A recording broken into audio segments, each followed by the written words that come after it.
Good afternoon, good afternoon, good afternoon. And welcome to another installment of Damn Dijah. Also, welcome back to the Operation Heal 100 Heart channel where we do what? Focus on healing, humor, and hot motherfucking topics. We're all the way turned up. First of all, let me let y'all know. I know these balloons are very distracting. Trust me, they're distracting the dog fuck out of me. But I am 5 videos away from my 100th Dear Dijah. So these motherfucking balloons will be staying up until then. FYI and PSA. Anywho, let's get on with it, right? So you guys know about the Damn Dijah segment.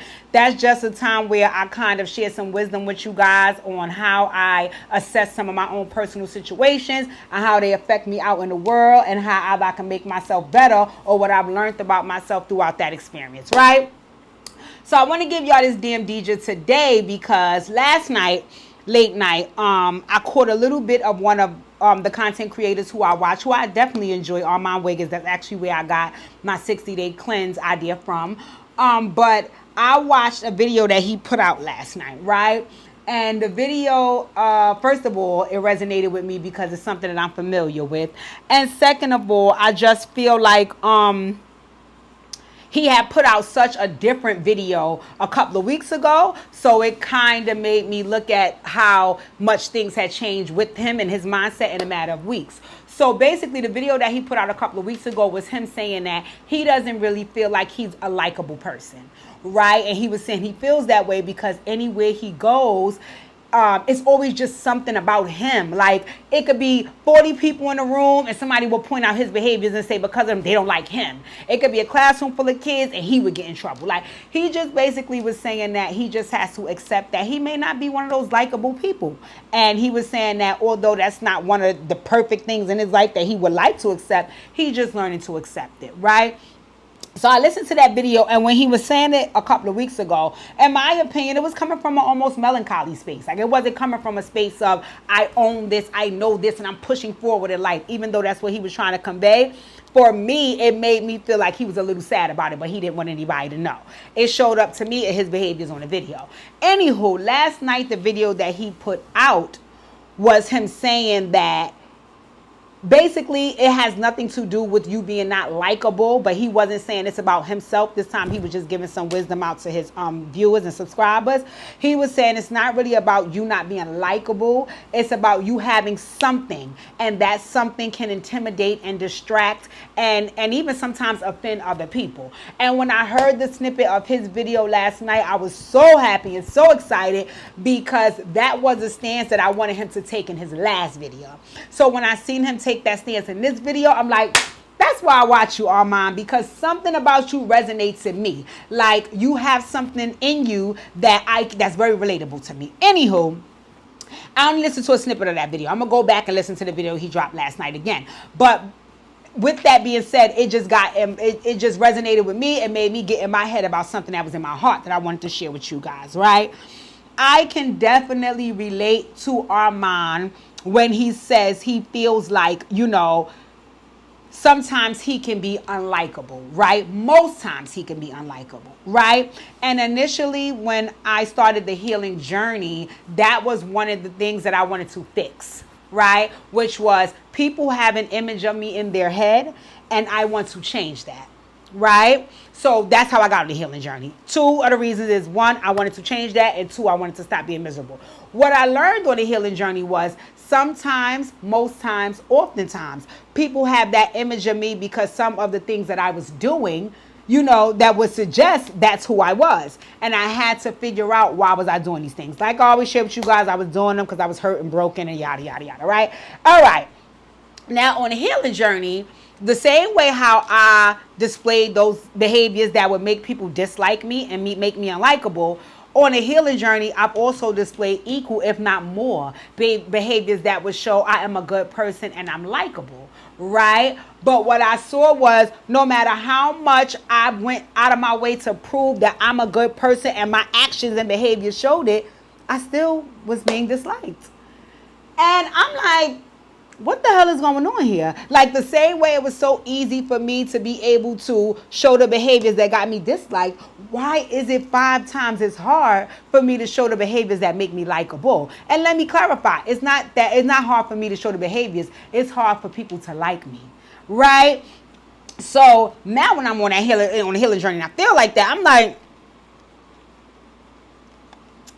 oh, well, Khadijah, you're not working hard enough. So then I started overcorrecting, right? And in overcorrecting, I started allowing folks to do things and say things and behave in certain ways towards me that I was just eating and accepting because I didn't want these people to feel like I was the same person who I used to be, right? So now certain things were going on, and when I tell you guys, I've been in a number of situations on this healing journey that if I stepped outside of myself, I would honestly tell myself this, no harm or disrespect, Khadijah, you pussy.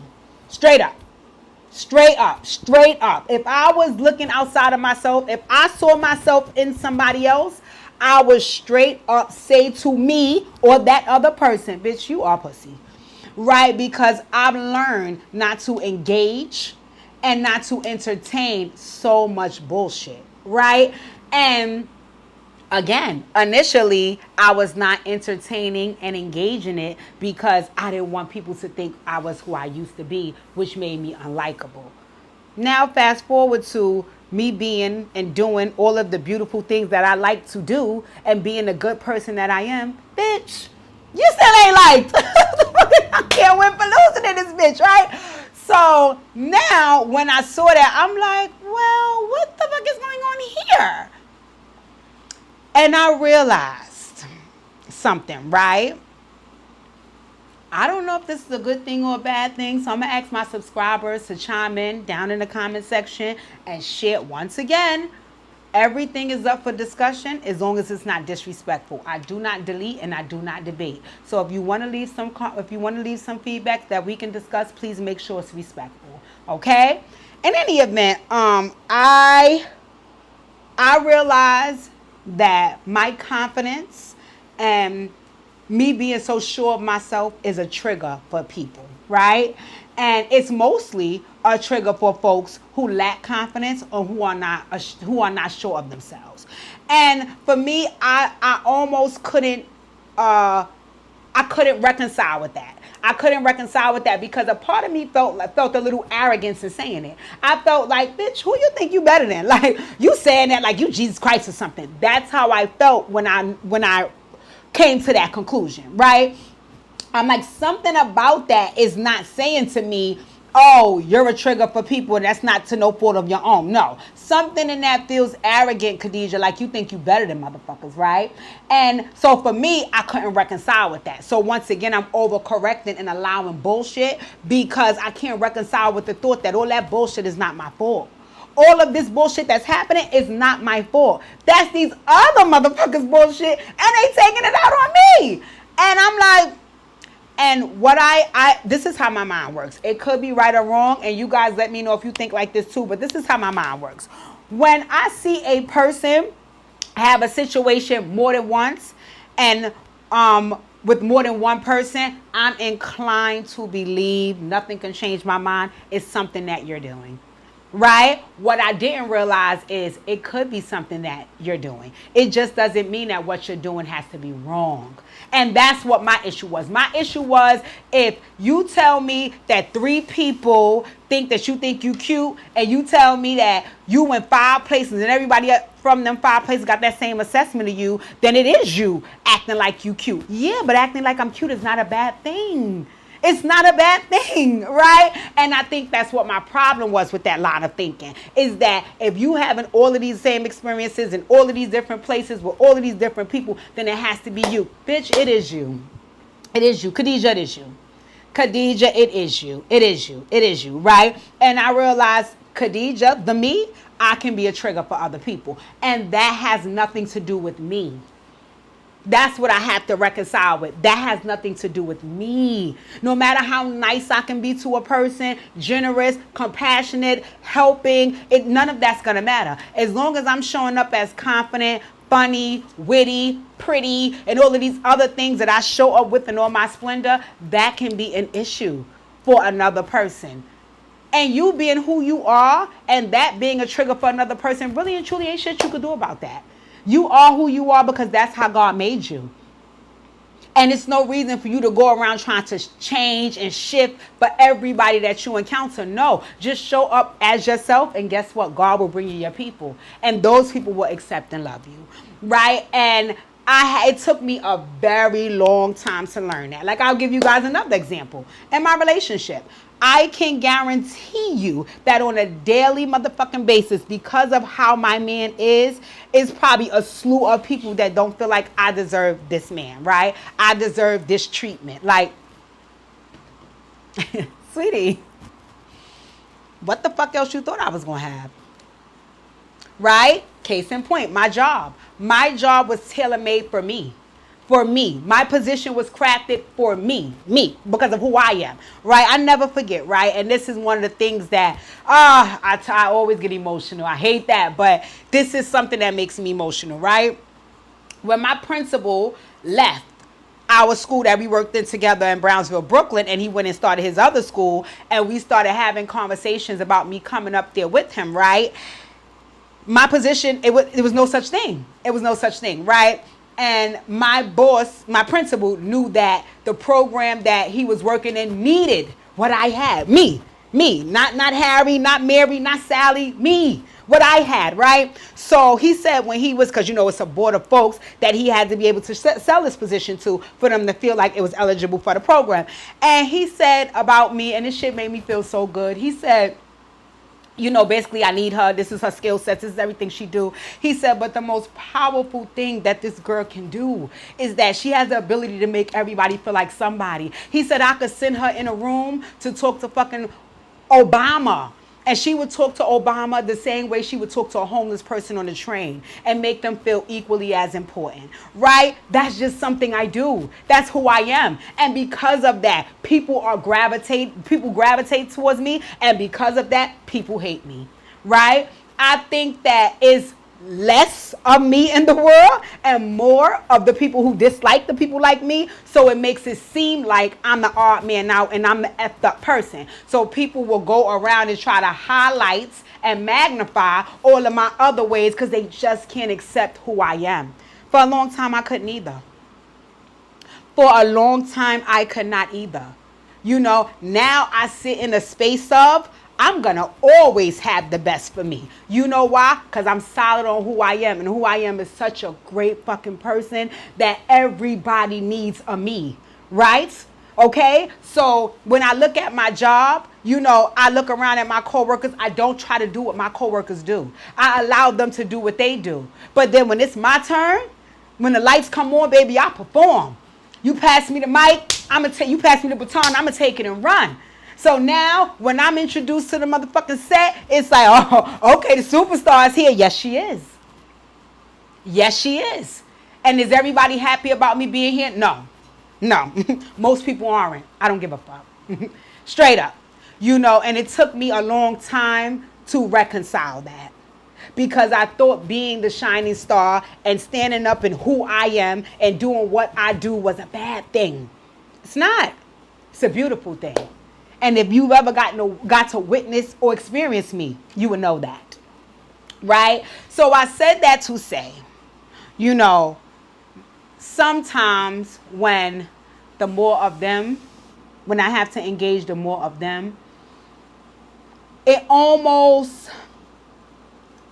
pierces. It pierces my, what do they say? It pierces my armor, right? Because it can kind of make me feel like it's so many of them, right? That maybe it's something wrong with me. You know what I'm saying? And sometimes it's hard to continue on reconciling that it's nothing wrong, Khadijah. But no matter how hard it is to do so, I always find my way back to doing it.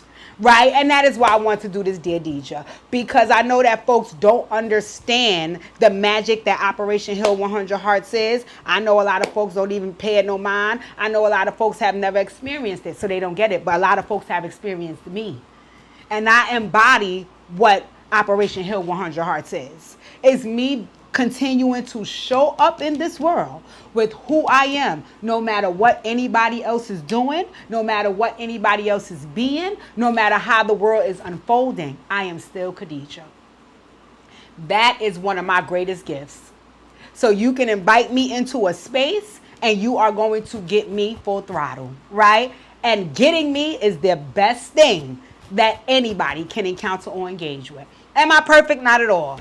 Not at all. But I have some damn good traits about myself, and I make them known because it makes me feel good to lead with who I am, which is a good person. Right, so I just wanted to get up here and remind myself and remind you guys too. You will be a trigger for some people. On the show that I want us to watch together called Deb's House, they had a character on there called Billboard Baby, right? Let me not say a character. I apologize. They had a person on there. Her nickname was Billboard Baby. The reason why I said character, because she is the type of person that's how folks refer to her. Yo, she's a character. She's very hyperactive. She's very over the top, right? But for me, her spirit resonated with me. I liked Billboard Baby. Could I see that she was overbearing and over the top? 100%. But I also like the fact that she was willing to show up as herself no matter what. So yeah, I'm on TV, and this might be too much for the rest of y'all bitches in here, but guess what? It's who I am. And I'm showing up doing that and being that no matter what y'all feel about it. You know? And if you paid attention to the episode, it triggered some of the ladies. It triggered them because she was able to show up with who she was. And they didn't like that.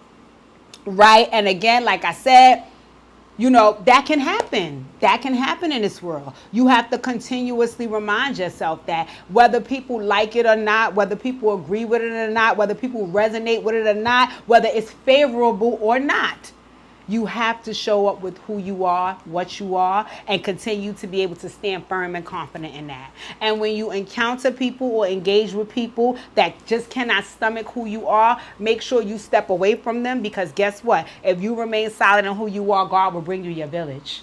He will bring you your village. I don't give a damn if God got to recreate I don't care if God got to wipe away your whole bloodline and give you a whole substitute of new people. He will give you your village.